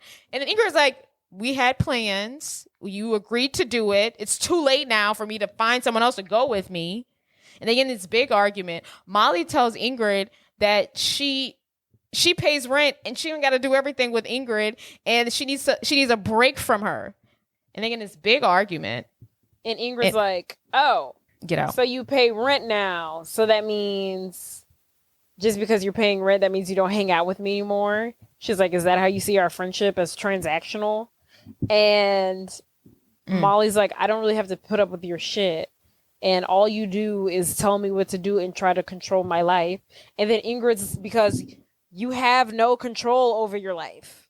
If no one's telling you what to do, you won't do anything. Facts. And they're now feuding. They hate each other now. This was the scene where I always thought Ingrid was like a bad friend, but she's not. I kind of get it. Yes. Like, you could at least went to this fucking tea party, whatever the fuck it was, with me. I know, like, you pay rent here, but like, you would be on the street doing nothing if it wasn't for me. If it wasn't for me, you would have had an eviction notice on your house. Right, you wouldn't even know that you had zero money. Yes, if it wasn't for me. Like, at this point, I'm actually tired. Like, get the fuck out of my house. Like, I am tired of taking care of you. You can't even do this. We can't even hang out this one time. You suck. Please leave. So, Molly's she's been kicked out, basically. So now she has to find a new place of residence. Where does she go? Her second best friend, Huey. She pulls up on him. "Hey, me and Ingrid got in a fight. Can I stay here?" He's like, "Of course, pal. Come on in." This is the party pad. Huey does things a little bit differently than Ingrid. Huey likes to turn up. Huey works for a record label. He's around celebrities and rock stars and parties all the time. So he likes to get fucked up, just like Molly. And he's like, let's go out. Let's hit the streets. Let's rage. Let's party. What do? Sure. They go out, to the they hit the streets, they party. They go to the club. They're getting turned. Yeah, right. They're taking shots. Molly almost makes out with another girl. They're taking shots off of Huey's neck. It's getting wild. Him and Molly and Hugh, I'm like, did y'all ever hook up? Does Hugh want to hook up with Molly? They got a little... Yeah. Not so much Molly's direction. Shots together, and I was like, are y'all in love? And there was one scene... I forgot what scene it was, but I was like, is Huey about to tell Molly that I'm the one for you? I was like are you hitting on her? Right. But it didn't happen. But I guess it just like... There seems some sexual chemistry here. Yeah, but they seem to know. So just as they're getting turned, just as they're getting wild, Molly looks over at the distance and she sees Roma, Ray's mother, at the club. She stops what she's doing and she walks over there and she's like, why the fuck are you here? She's like, I'm just asking because tonight's my day off. First of all, Roma's acting like she doesn't know who the fuck she is. She's like, wait, who are you? She's like, I'm Molly. I'm your daughter's nanny. That's crazy. She's like, oh, okay. Sure. She's a terrible mother. Good to see you, Sally. You don't know the person that's watching your child? Exactly. You don't even know what she looks like? Like, that's crazy. That's crazy. Concerning. So, Molly's like, hey, it's my night off. She's like, who the fuck are you again? The nanny, hi, it's me. And she's like, oh, okay. She's like, well, I'm just wondering, Miss Roma, since it's my night off, who's watching Ray? I'm watching my king. Roma's like, oh, don't worry. You know, she had some dance thing tonight. Like, she's fine. I've got a car to pick her up. And then Molly's like, oh, shit. Her recital. It's tonight. I'm not there. Her mom's not there. No one's there to see her. Cut to... Wait. Ray's at her recital, doing the goddamn nutcracker, doing Swan Lake and shit. Second position, and she's pirouettes and calypsos, and she's looking all around. She's looking in the crowd. She's looking. I don't know if she's looking for her mom or she's looking for Molly or the both of them. She's got to be looking for her mom. And ain't nobody in the crowd. That face that she makes kills me. It kills me. She's like looking for them, looking for somebody, and then she doesn't find it. She's like back to being serious. And she's like moving on, back to my performance. I can't show emotion. She's like exactly. She's like I don't care. This is what I expect. No, I felt that. I was like I could. Yeah, that was sad. Die. I mean, what other choice does she have but to be a hardcore mean child? When I was watching that scene, I was like, I can't believe she delivered this. Like, I know exactly what she's thinking, and this girl's 8 years old doing this, and these people gave her a 13% on Rotten Tomatoes. That's what I was thinking about. Exactly. I was like, I know exactly what she's thinking. She's conveying it excellently in her facial expressions and her acting skills. Yes. You're not going to sit here and give this girl 13% on Rotten Tomatoes? That's crazy to me. I can't even believe that Dakota Fanning is not this child. That's how great she did. This is Dakota Fanning in my head. So, she's heartbroken. I guess, maybe, we don't know. She pulls up to her apartment and she goes to bed all sad. And she wakes up. She's sick. Molly arrives. She's got a thermometer in her mouth. Molly arrives and Ray's like, isn't this your off day? And she was like, well, I have plans for us. You're sick. You don't have, I'm assuming it might have been a school day. She was like, you're sick and let's go have fun. Her temperature is 98 degrees. She's not fucking sick. She's mentally sick ill. Ray is sick to her own standards, but by society's standards, she's not. I took it as like she was just sad. That's what I took it as. Oh no, I took it as like she actually thinks she's sick. So like, I think to her 98 degree temperature is like I'm about to die. Like she's like I should be sitting at 95. Fair. I'm dying of salmonella. Poor baby. Her mom didn't even take care of her. Molly had to come. Anywho, Molly's like, I have plans for us. They get on the train. I wonder if Ray has ever been on the train. Oh yeah, probably not. Probably not. I'm surprised she didn't like. I'm surprised she even sat down on the train. I know. I'm surprised she didn't have like a blanket or something. It's kind of gross. So they arrive, or like, so they're on the train, and Molly tells Ray, we're going to, what do you call it? Coney Island, and we're going to ride the teacups. It's going to be so much fun. We learn that Ray's never even been to Disney World. I think she's ever been to any amusement park. And Molly's like, you're excited, aren't you? And Ray's like, no, shut up. You're excited, aren't you? She's like, maybe a little bit. She's fucking stoked. This next scene kills me. Literally, the next scene, like the other half of it freaking kills me. She's so excited. I don't know why. So they pull up at Coney Island.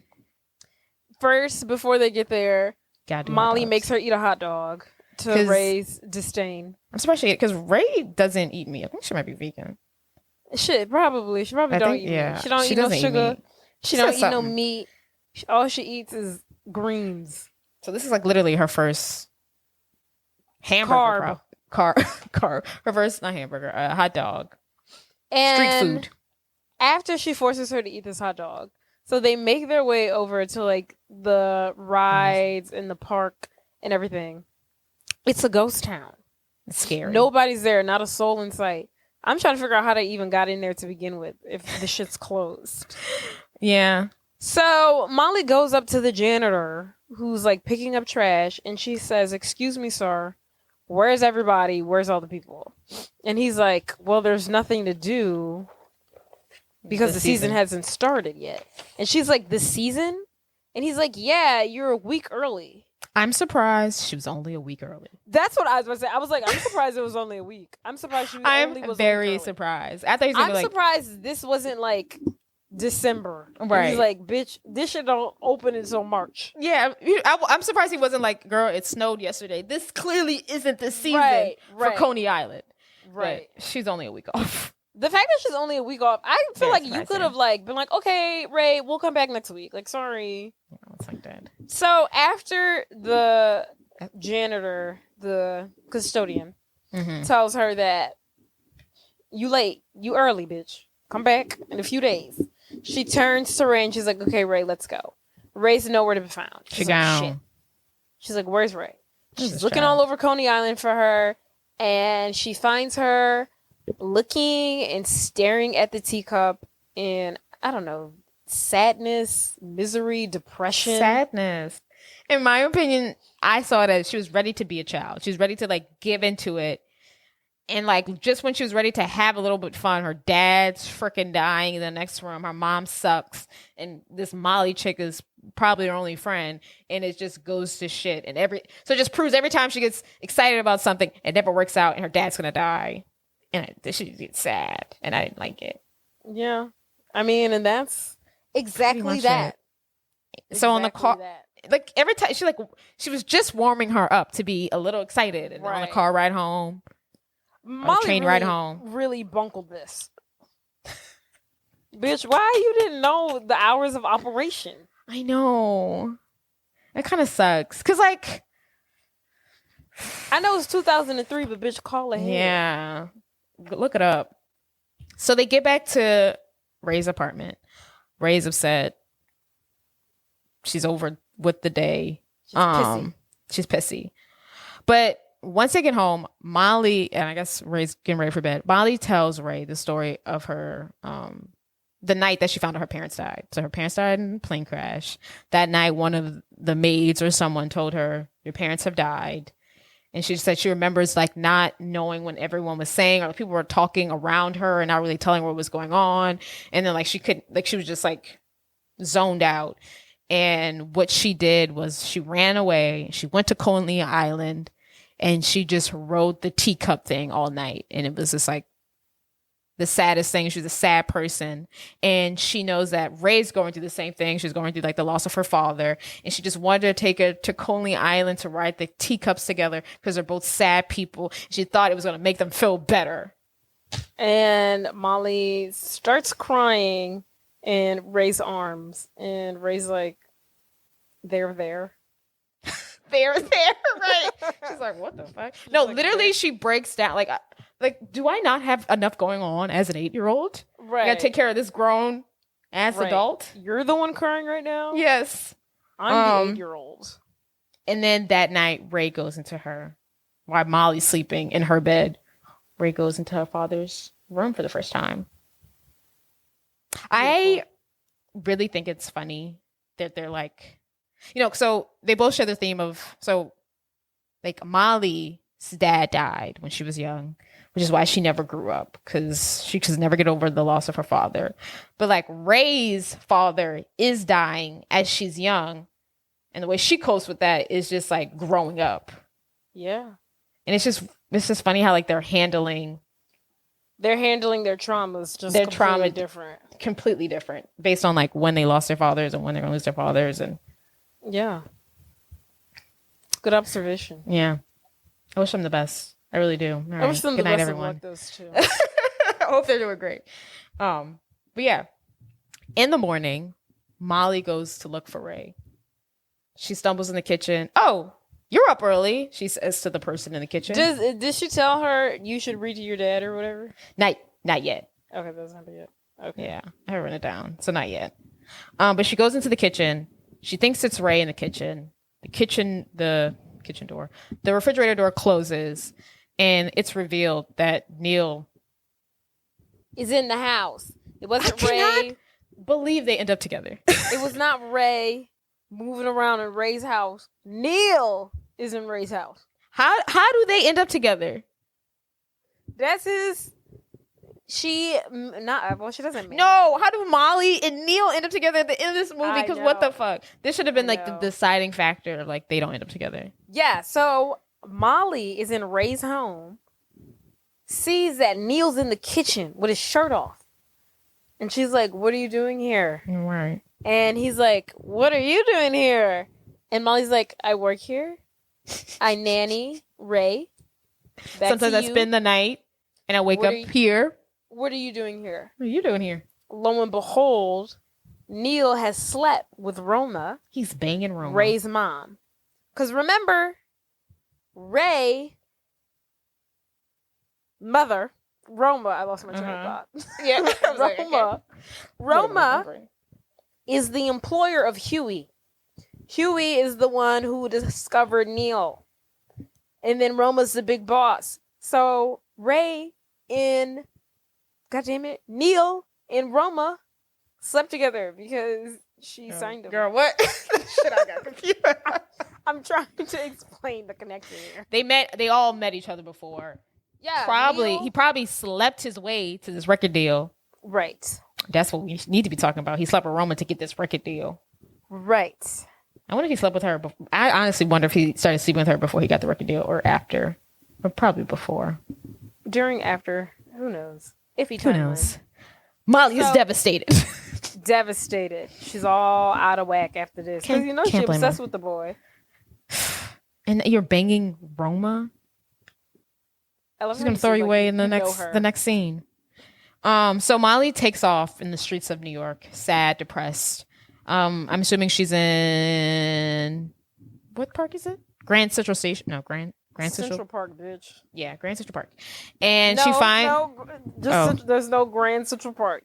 There's Grand Central Station and Central Park. Central Park, the park in the central of the city of parking.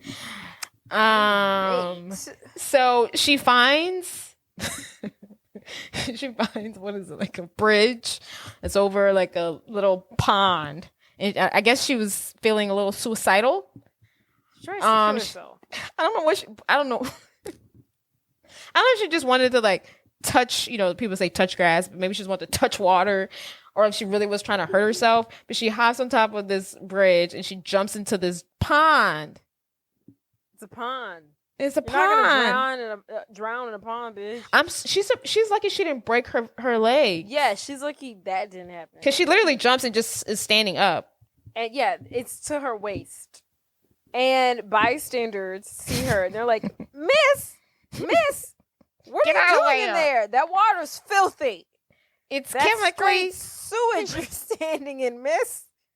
Get out of there. I'm gonna call the police. I would have thank you, man, for telling me it's a sewage, but like you being like, get out. I'm not calling out of it. Like, shut up. I'm going through something. Right. I'm like, bitch, can't you see I'm trying to kill myself here? Fuck. That's like, I hear you, decency. ma'am. So she gets out of the water. She's like, yeah, old lady, I hear you. Calm the fuck down. I'm leaving.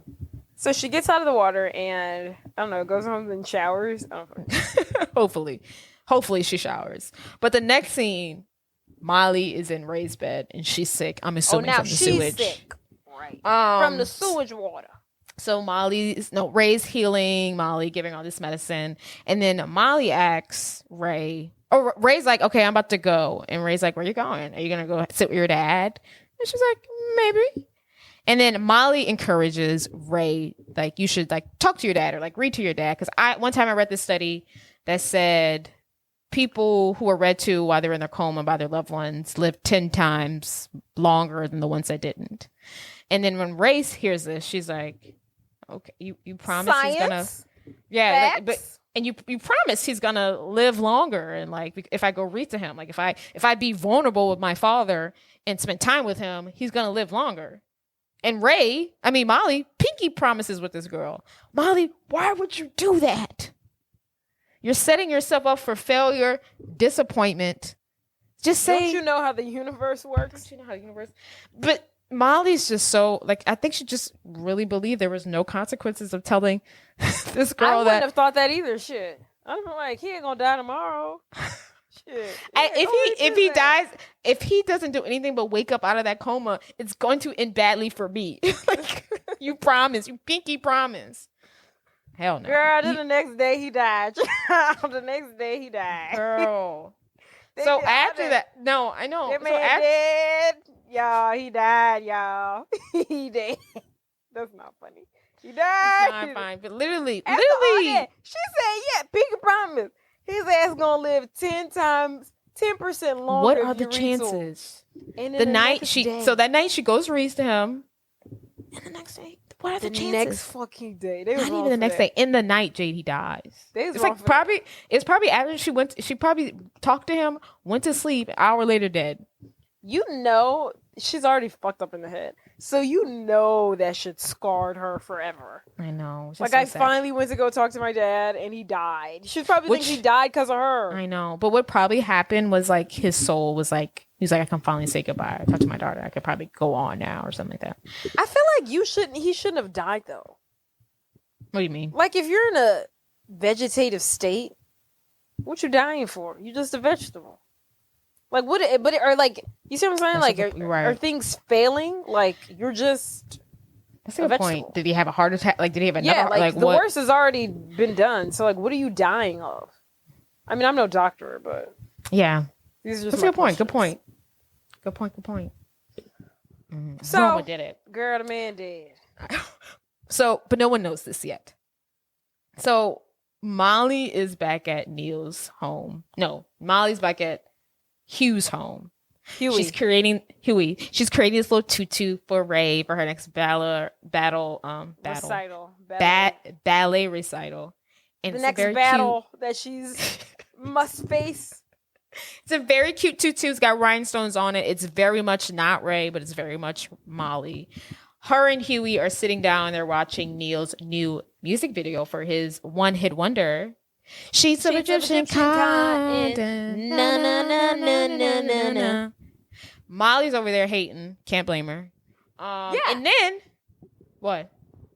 Yeah, she hating. I would be hating too. I would be hating too. This guy who dumped her is now writing the song or singing the song, making a video to the song that she inspired.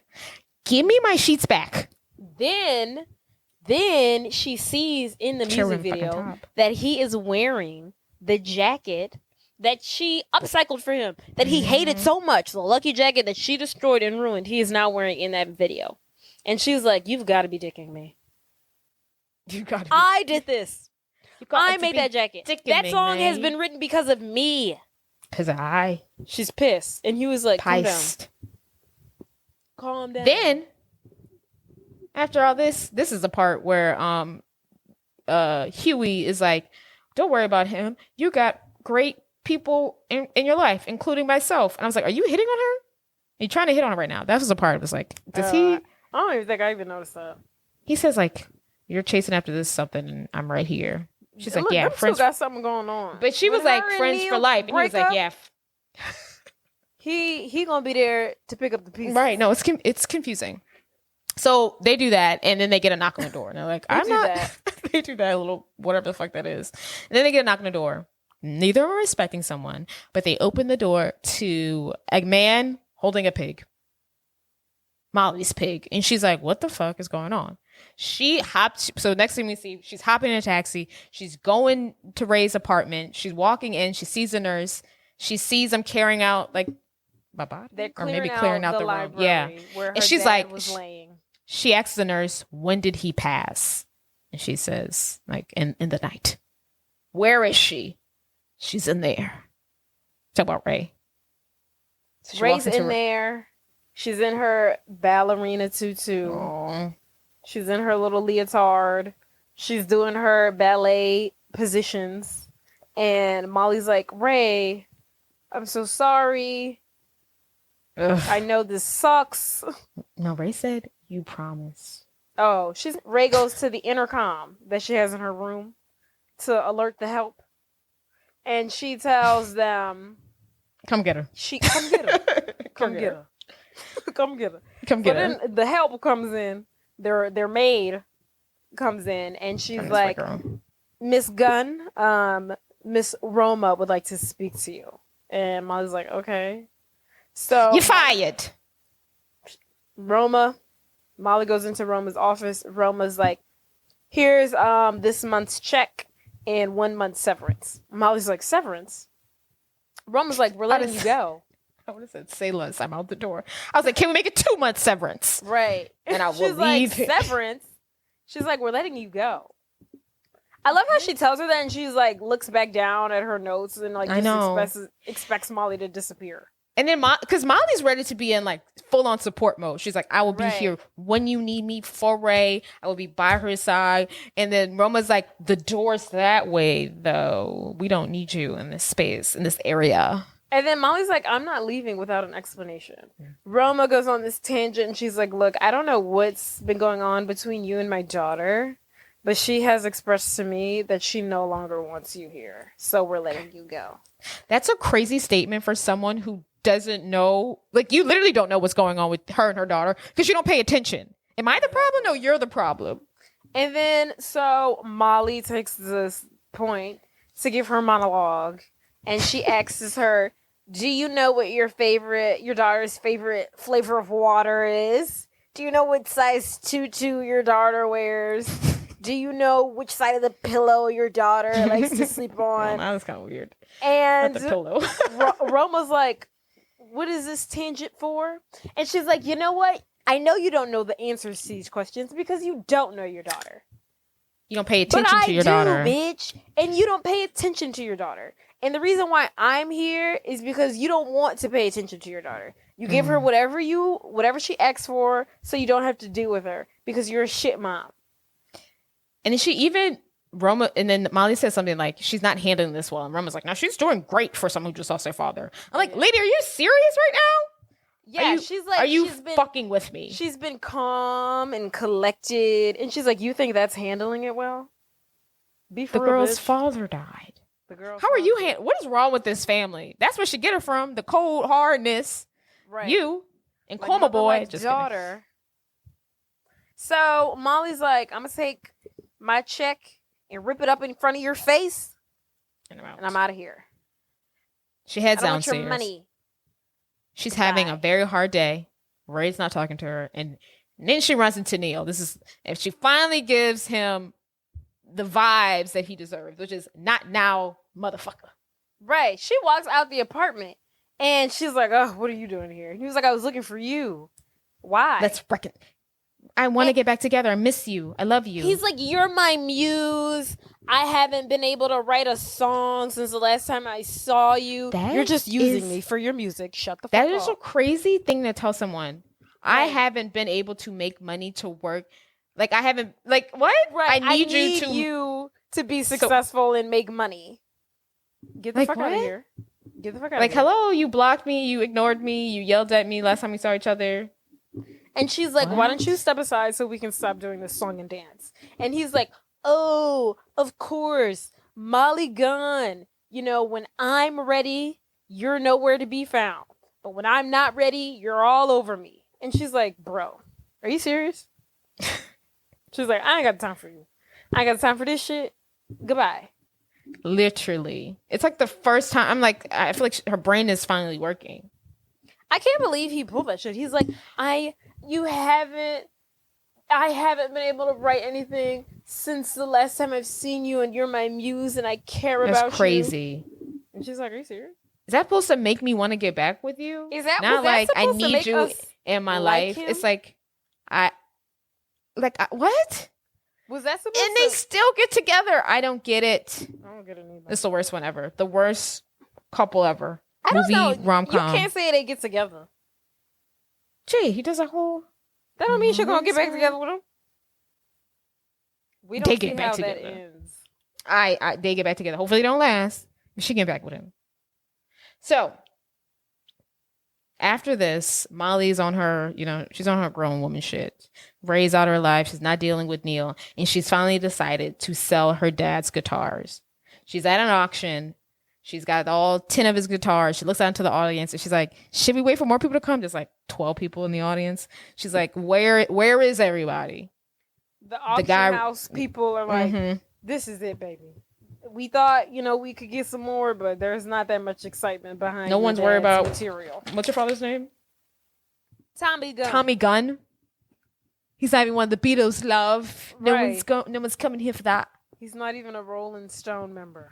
So the bidding starts off at like it's not that $2,000. It's mad disrespectful, honestly. Because I could keep these. Right. No, at $2,000, I'm keeping the guitars. Two of the guitars by itself probably cost $2,000. Yeah, and there's like 15 sitting up there. The guitars aren't cheap. Yeah, and those are like electric, acoustic, whatever guitars. And they're from a famous person that might be famous one day. You never know. So, just when the final bidding is about to be capped at like $2,500, they get an anonymous bid on the phone. The guy yells out, I have a bid for $75,000. The buyer would like to remain anonymous. The auction house employee looks at her and he's like, what do you say? I think this is the best we could do. My thing is, what do you mean? What do you say? This is an auction. There's no take-backs, bitch. Right. I bought this. Right. Like, you're asking me like I could walk away from right. It's because it was anonymous and she wanted to know who the person was. I don't know. But I was like, what do you mean? Shit, right. Are you giving me an out right now? Because I'll take it.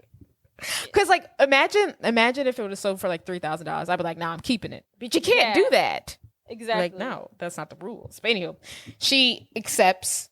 And with this money, she buys her first real estate thingy. So she meets up with Huey, real estate thingy. I guess, I don't know if she owns the apartment. She rents a tiny ass apartment with this. So yeah, so later on, she meets up with Hugh. She's like, I have a surprise for you. He takes her to this dingy apartment complex, makes her walk up all these 200 square feet. Yes, makes him walk up all these stairs, and they enter to an apartment that the living room is also the bedroom. And he's like, what are we doing here? And she's like, into the living room. That's also her bedroom. The thing at 100 square feet, I'm telling you. Yeah. Honestly, though, I was like, this works for you. Me too. I was like, like some people are like, I'm never going to be in my apartment. I feel like she's one of those bitches who's like, I'm never going to be in my apartment. Yeah. Like, I feel like she's too free spirit. Like, she probably just goes there to like lay down and she goes back into the city and just like. I mean, really. Free spirit. And he looks at the place and he was like, what is this? You don't have to leave my place. Your vibe. And you don't have to do this. She's like, I can't afford, to live in my old vibe anymore. And he's like, why are you doing this? Like, no one's kicking you out. You can still stay at my place. Right. Because he's in love with her. And she's like, Huey, I've got to spread my wings and fly. I've got to be a big girl now. Right. And and she uses that $75K to jumpstart her apartment living. And then so while she's there, Huey gets a call from Roma. Roma calls Huey. She's like, Huey, have you seen my daughter? Huey's like, why the fuck would I know where your daughter is? No. Molly overhears this conversation and she's like, Ray, give me the phone. What's going on? We see Roma. She's in her office. There's police behind her. She tells Molly on the phone. She's like, hello, Miss Gunn. I know you were let go, but have you seen my daughter, Ray, at all? And you know what I don't Molly's believe? like, no. But I'm going to do what you're not able to do. I'm going to go find her. I don't believe that Roma would have figured out that Ray was gone so soon. I don't believe that. She probably has been gone for like 4 days. And she ain't know. This is day 5 that she's realizing that she's gone. Can't be. We just didn't see the days in between. Oh, it can't be that she was at the tea kettle place the whole time. But I don't believe that Roma's character would have ever realized her daughter was gone. And maybe she was trying to come around. I guess I'll go talk to my daughter about her dead dad. So you're giving her too much credit. That didn't happen. So Molly puts 2 and 2 together. She told Ray the story about what she did when her father died. Ray's father has died. She's like, I know where she is. She's on Coney Island, and she must be riding the teacups. And then that's Molly shows exactly up. where she is. That's where she be at. And then so Molly gets on the teacups with Ray. They do the little spinny thing. It's a very intense scene. They're staring at each other. They're very emotional. And it's got a 13% on Rotten Tomatoes. This scene was amazing. Yeah. They're just lovely. looking at each other. Yeah, it was very intense. Spinning the wheel while the teacup is spinning. They're just looking at each other. And they're both trying to overcome. Hurt. Yeah, they're both hurt. Going through very similar situations. But they finally get off the teacups. Ray throws up. Molly's like, there, throw up. And when she's done throwing up, Ray turns to Molly. Molly hands her a Coke, to wash down the throw up. She swats it out of Molly's hands. And Molly's like, you bitch. And Ray slaps Molly in the face. And Molly's like, ah. And then Molly slaps her in the face. Then Ray slaps her in the face. And Ray then starts punching Molly in the stomach. And she bursts out into tears. And then Molly bursts into tears. And they hug each other. This shit is a 13% on Rotten Tomatoes. Crazy. They was just slapping each other. And now they're embracing each other.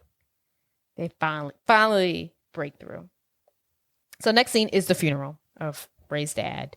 Molly's there. She's hanging out, talking to some people she's never seen in a while. And then a musician comes up, a famous one, but I do not know his name. Yeah, he's in like Sugar Ray or something. Sugar Ray. Is he really, or are you just saying that? Yeah. Okay. Yeah. It's the dude from Scooby-Doo movie. Yes, that guy. And he's like, Sugar Ray. Right. He's like, are you the Molly that designed Neil's jacket? I really loved it. Can you do something for me? And then another musician comes up. He's like, yeah, can you do something for me? I'm thinking like leather jeans. And she's like, I really don't really do that. And he's like, are you sure? She's like, actually, I do that. Yeah, I'll do it. I'm poor.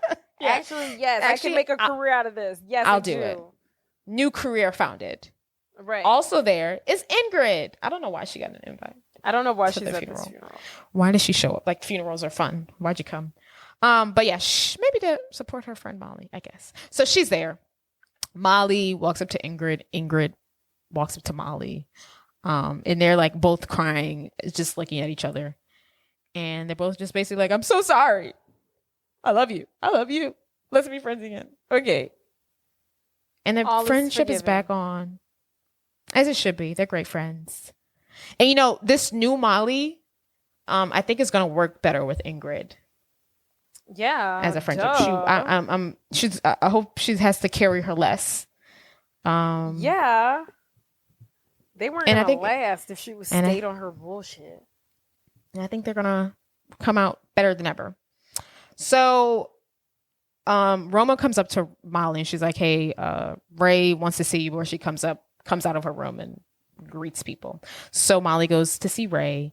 And then Ray offers Molly her job back. And Molly tells her, no, I can't work for you. We're friends now.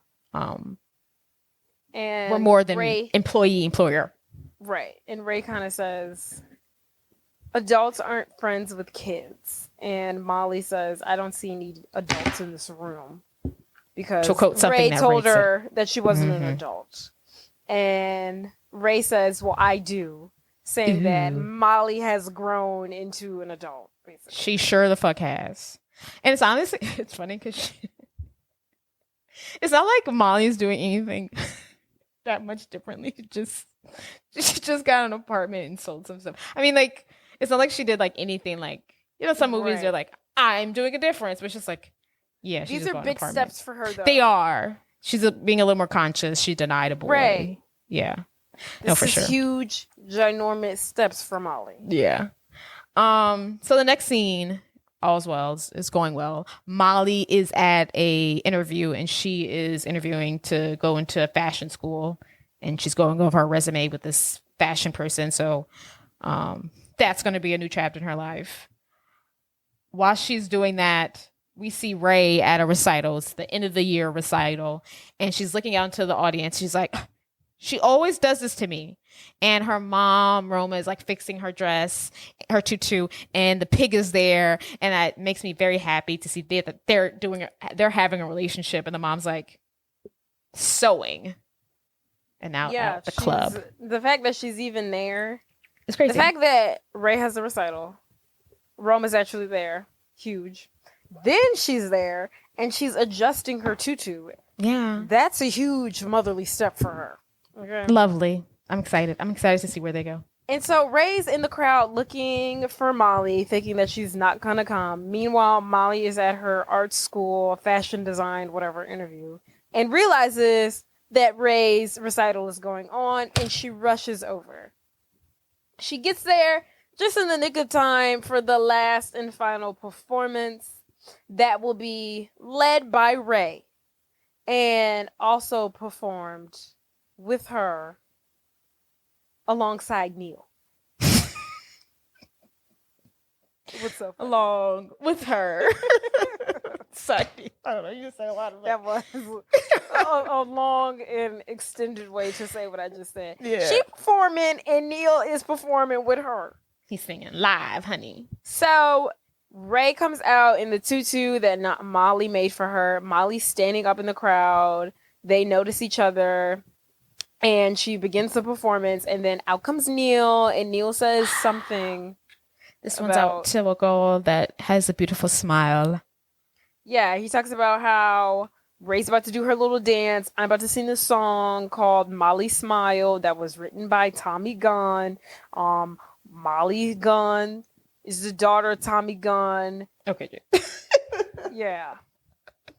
So he performs the song while Ray does her recital. Then more of the ballerinas join, and they all come out with guitars.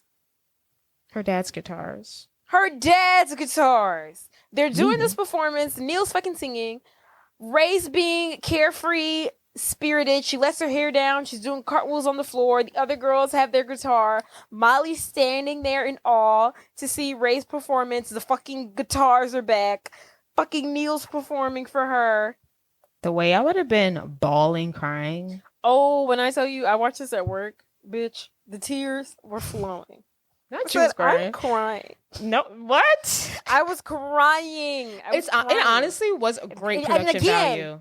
Again. 13%. I was like, why the fuck did this movie have 13% on Rotten Tomatoes? It is producing tears out of my eye duct.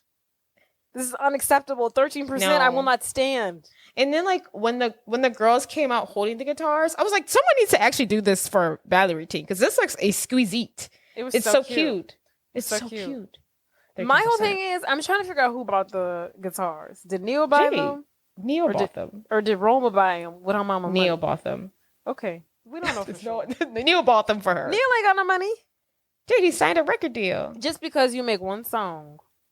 He signed a record deal. Not the song, the record deal. They pay you. Sometimes. Now, that might be his one-time payment if you don't keep delivering, but... So, it's an extravagant performance. It's a beautiful performance. Molly's in tears, and... it's wonderful. That's how it ends. That's how it ends. In a voiceover, Ray says that the end was a new beginning for all of them. And the movie fades. And I think everyone's going to do well. Close.